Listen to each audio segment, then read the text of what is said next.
Thirsty Thursdays. Thirsty Thursdays. Remember those in college, man? What's going on, Grant? How you doing today, brother? Good, good, Luke. How are you? Good, good. Well, thanks for jumping on here real quick and being flexible with me. Was reading a couple posts in the group, and some people had some questions about SEO and websites and Sure. relevancy. And I wanted to bring you on here to kind of discuss some of these things because I'm not the expert in this. I do have my opinions of when websites are really strong and Hmm. important, and when they're maybe not so important. And I'll share some of those too, but I thought I would just present some of these questions that my peers, tile contractors, listeners of this podcast are asking. Are you cool with that, man? Yeah, absolutely. More than All happy right. to help share my knowledge. Yeah. And for those of you who don't know, this is Grant, the owner of HappyTileGuy.com.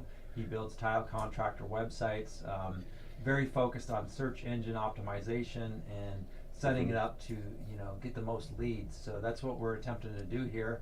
But That's right.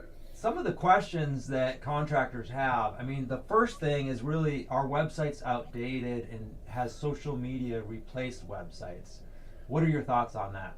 Right. Yeah, I think that's a question that's been a long time in the making, and people have been asking that actually for quite some time now. When you consider, Facebook and those things have been around for 15 plus years at this point. Certainly, there's a lot more places people have to be, which I think is a challenging thing for people, and why people consider, like, do we even need a website anymore? Because they already have to manage an Instagram, a Facebook, a Twitter, an Angie's Pro, well, all these different things, right? Yelp, Google Business, etc. But with all that said, I don't think that the importance of the website has changed to a certain extent, because of the fact that, and this is the way we explain all the time, with your website, you're really able to control the narrative. You can do what you want, say what you want. You own that information, in that website itself, versus when you're on the social media platform and they go down or they shut you down. Maybe you said the wrong thing. Who knows, right? There's so many things that could happen from that standpoint. Instagram went down a couple times. Those things have happened. So you kind of lose that thing, and you don't own it at the end of the day. You're essentially renting space, using that for as long as that platform is present. Whereas the website allows you to not only kind of more control that information, but also control the way that somebody interacts with you. Versus, if somebody goes to your Facebook profile and 20 other tile contractors, they're all the same, right? You're built into this box. Whereas with the website, you can control that a little bit more. You can display the right pictures, the right text, the right content, show the social proof, show the testimonials, all these different things. So you're really able to control that more so, versus, again, being boxed into, say, a social media profile. You don't have as much say in that, right? You're pretty much just locked into whatever there is there. I think that's a great distinction and a great way to just explain it. Hmm. I'm really concerned, and this is an opinion of mine, Sure. that generations, really across the board, my age, older than me, and younger than me, the majority of them don't really understand what the internet is anymore. Hmm. We now, and I remember Mark Zuckerberg saying Facebook will eventually replace the internet. And the danger of that is, it's one platform, you don't own it, like you Hmm. said, all the reasons you just said. The internet, you can actually build things you own, Hmm. and you have the right to change them and tell your story. And then the other thing, the big thing with social media, now I will make the distinct the distinguish that between Facebook and Instagram. But if you're solely using like Instagram or other social Hmm. media platforms, and people are googling tile contractor near me, Hmm. it doesn't come up. And Instagram doesn't have that feature, to my knowledge. Now Facebook, it can be found Yeah. via Google, correct? Yeah. Yeah, you'll find a Facebook in there if it's not competitive. Typically, you're going to see a bunch of, Angie's List, Home Advisors, Yelp, Google Business, obviously at the top, and all those other things. But yeah, you pretty much eliminate the chance to rank for anything competitive online. A Facebook profile will come up in a city where there's nothing else, or way far down on, page two, three, four, et cetera, and so on. But you are eliminating yourself from all those people that are searching every month. And you can actually pull numbers to get an idea. And while, specifically for tile contractors, it's a lot lower volume of searching than, say, somebody looking for a dentist in your area. Sure, there's just less market there. One of the things that we talk about when we're educating people on SEO is control what you can control, and the things that you're not able to control, leave those things alone. So for instance, we can position your website as high as we can, but we're not able to manipulate the number of people that are searching for your service. We just want to make sure you're visible for the people that are. So, there might have been 10 to 30 people searching for tile contractor in your area per month. But if you're not there, you're missing that opportunity. And those numbers are every single month. So when we look at statistics and analytics and see how many people are searching, again, we're not able to control that, but those are numbers that are consistent every month. New people looking for you, looking for your services, right? And that's where you want to really show up. And if people aren't present there, they're missing out on that. So that doesn't only include the website, that's also the Google business profile, which they just go hand in hand so much now because the way that local SEO has changed. Google wants to own as much of that space as they can. So that map takes up, a huge portion of the phone and the top part of the screen when you're on a desktop. And then obviously you can fall below. All the big aggregators are tough to outrank, and Angie's a Home Advisor, Yelp, etc. But in some cities, we have seen people's sites outrank those just because they're smaller areas. But again, if you're dismissing that completely, you're removing yourself from even being found on somewhere where people are actually searching for a tile contractor, right? On Facebook and Instagram, if you're doing ads or you pop up in somebody's profile, typically you're like interrupting their scrolling and looking at whatever they're looking at. Whereas if I'm on Google searching for something, I'm actually seeking out that service and I want to find the best providers for whatever it is I'm searching for. Yeah, absolutely. And right around now is when a lot of contractors will say, well, I work solely on word of mouth, or Yeah. all my clients are repeat clients, or, Sure. or whatever. And I get it, I do. And if a website's not right for you, it's not right for you. Yep. We're not trying to push anything on anybody. I think Yeah. of a friend of mine who lives on an island in Canada, and he actually moved, but he used to live on an island, and he was the only tile guy on that island, and there's only a couple thousand people, something like that. He called me and he said, I want to support you. I think I might need a website. Can you talk me through it? And by the time that 10-minute, 15-minute conversation was done, I said, you don't need a website. Yeah. Yeah. I said now if you want to blog, I said if you want to travel for work, if you want to present your story, those are all things that a website is good for. But honestly, you're on an island with a couple thousand people and you're the only guy offering your services. You don't need a website. And for some of you, also in certain areas where you have literally years of work backlogged, it might not be the right fit for you. Yeah. But who a website is really the right fit for is a contractor who's really eager for as many leads as he or she can get to expand their reach, not just on social, not just over here, not just from past clients, referrals. By the way, are you doing anything to nurture your referrals, or are you just counting on them? Because that's another discussion. And then the last thing I'll say on this subject is, if you talk to guys like me who have been in the business 20 years and worked through and lived through a recession, I remember, and it's pretty much typical of every recession, every time we get a lower economy, the big builders stop working first. And so if you're relying on big builders and you're like, well, I work for one or even three or even six big builders, it might not go so well because they're the ones that usually stop working first. And the smaller homes, the ones that you organically find with SEO, being found online, getting your own work, in other words, don't put all your eggs in one basket. It's a very old saying that applies to this situation. So I want to encourage you, younger guys, or even people who are more hungry for work, think about the benefits of a website that's generating work for you when people are searching.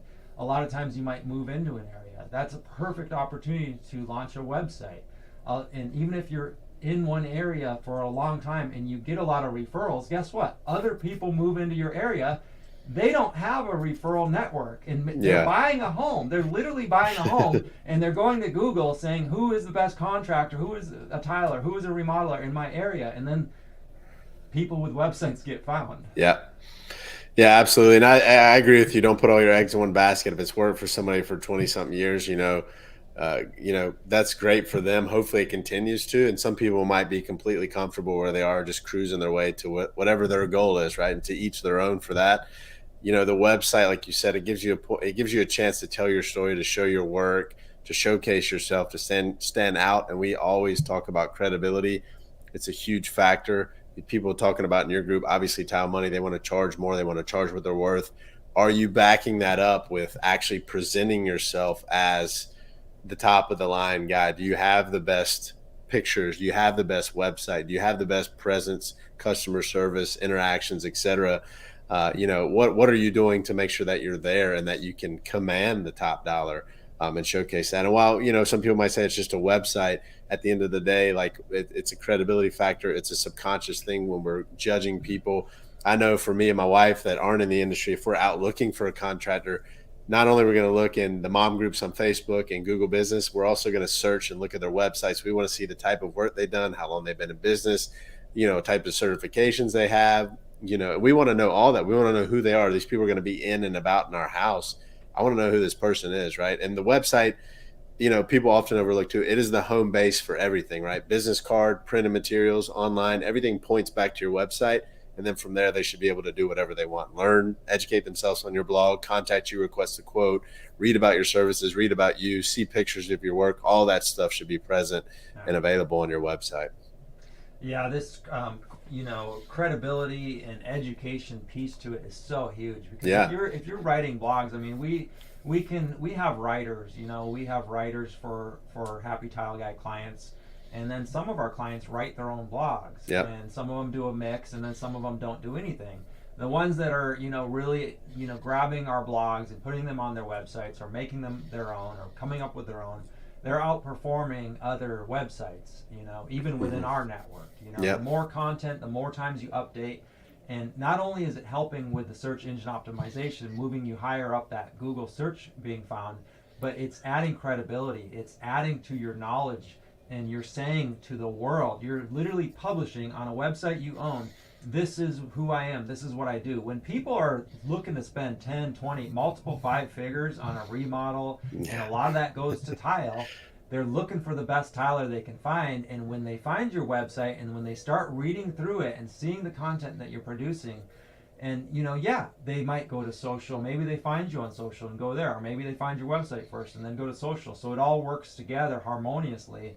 The thing about social that's difficult is it doesn't really tell your story so much. You don't have as many words usually to use and post, and things get buried in the feed. Yeah, the feed and the order of the picture, they have to view it in whatever order they come across it, right? You don't have control over that. Whereas the website, you completely do have control over what they see, when they see it, what you want to showcase, what you want to push. Is it mosaic? Is it, all these different things, right? Whatever you want to do, whoever you want to speak to, you can control that voice on the website. Yeah. So a couple of the questions that we've had from clients that was in a Global Tile Posse thread was, how to cut back on spam emails that they're receiving from having their website and their email and their contact form, really. Sure. Because you want to, on one hand, we want to make it easy for clients and prospects to contact the contractor. On the other hand, also spam bots, will pick up on those emails. Sure. So what have we found? What are we doing on our end, and what can they do, or what can they expect? What's a reasonable expectation? Yeah, spam is always a challenge, for us, at least on our network. Obviously, one thing everybody knows is it's called reCAPTCHA. When you go in and check I'm Not a Robot, you have to pick the pictures, check all the bicycles or the crosswalk or whatever it is. That's one way, but the bots are honestly smart enough to get around that. For us, we have some advanced filtering software that's run on there, on all of our forums across our entire network, where we're actually able to stop. We use their database of the most common spam related words, and we pull those through and say any form that's submitted that includes this information, just completely block it. So we can say anything that says, some kind of vulgar words or whatever it is, just completely block it from even being submitted and passing through. But I mean, it's kind of one of those things where it's a fine line, because you block too much, you don't miss it, and those kind of things happen. So we say, enter with caution and make sure you do that. reCAPTCHA obviously is a free tool through Google, which can be implemented through any, should be able to implement that on any site. We include that in addition to the spam filtering software on the back end that nobody has to mess with. We run that on a network wide level, but at the end of the day, people that are actually going through and taking their time, that it comes through, it's spam. I see the same person's email on a lot of these sites. They're just hitting the network, they're finding these IPs and they're just hitting all the sites. Some of that's unavoidable because they're physically actually typing that in and Mm-hmm. going through the process. So we do what we can, but I think it's always going to be a problem when there's open forums and open contact information like that. It's just one of those things that we're always fighting. Yeah. So it sounds like we're doing more than say a free, like Wix.com would do. Yeah, We're they're probably running the reCAPTCHA, but as far as the advanced filtering, I don't think they have that. This is like a third party piece of software we're tying into it to actually filter out. And it also checks their entire ban list, and anything that's submitted from a certain IP address, for instance, is automatically, blacklisted, and we don't allow it to go through. So we see that kind of stuff all the time where we're able to block that. And then those things continue to update. We continue to add more words. If we see consistent spam from a certain email address or using certain words, we'll pop those into our filter, and that's spread across our entire network. So everybody benefits from that. And if people saw the stats of the number of emails that are blocked, they'd probably be surprised. right. Yeah. Yeah. It Yeah. is about So 90% spam, and that's pretty common. I mean, it's across anybody's website. Doesn't matter where it is. Yeah. wow. Yeah. Okay. Well, that's good to know, and it's just Yeah. reality of the space, Yep. right? Yep. Realistic. Thank you for tuning in. I do feel a little dumber now that you told me bots can get through reCAPTCHA, because sometimes I can't. Me either. I don't feel bad, man. I can't either. Sometimes I'm like, I did pick all the hills. What are you talking That's about? what I think too. I picked them all. I picked them all. Yeah. So the other issue, or the other kind of comment was, we're not sure if a lead is coming from the website or from a referral, or is there any way to be tracking this, other than just asking, hey, where'd you find my business? Yeah, there's some stuff you can do from a site standpoint to track it in analytics. The issue that we've seen with that is that we can actually say if somebody clicks on here, count it as an event happening on the site, and say you had 10 events this month. That means 10 people clicked the call. Tying that back and saying that was the 10 people you spoke to is almost impossible to do without asking, simply because a lot of the software, a lot of the stuff on Google's end that we're utilizing, Google Analytics and things like that, privacy, they don't allow so much of it. So we can do certain things to track and say we had 10 people submit a form, that's 10 events completed, that's great, but we don't know who those forms were from. They could have been spam, they could have been the real people. So asking is always the best way. How did you find us is, I mean, you have to measure it if you want to improve it. So I would always tell people to start there, but tracking it directly, exactly knowing who it is without some end-to-end CRM phone system that's tied in and knows everything is really challenging to do. Okay, Yeah. gotcha.